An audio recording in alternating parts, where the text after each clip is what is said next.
ஒரு புது வீட்டிற்கு குடியேற போகும்போது அது வாடகை வீடாக இருந்தாலும் சரி, சொந்த வீடாக இருந்தாலும் சரி, பால் காய்ச்சுதல் என்பது சம்பிரதாயமாக உள்ள ஒரு விஷயம்தான்.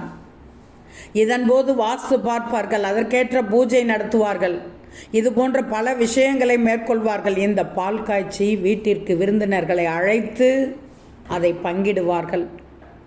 பாலை காய்ச்சும் போது பால் எப்போதும் பொங்கி வழிய வேண்டும். பொங்கி வழியும் போது கிழக்கு திசை நோக்கி வழிய வேண்டும். இதுதான் அந்த வீட்டின் செழிப்பின் அடையாளம்.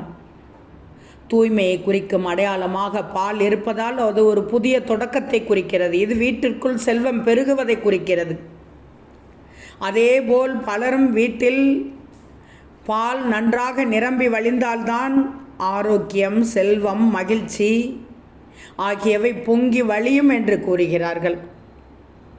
குடும்பத்தில் இருக்கும் எதிர்மறையை அகற்ற உதவுகிறது. இதற்காகத்தான் புதுமனை வீட்டில் பால் காய்ச்சுகிறார்கள்.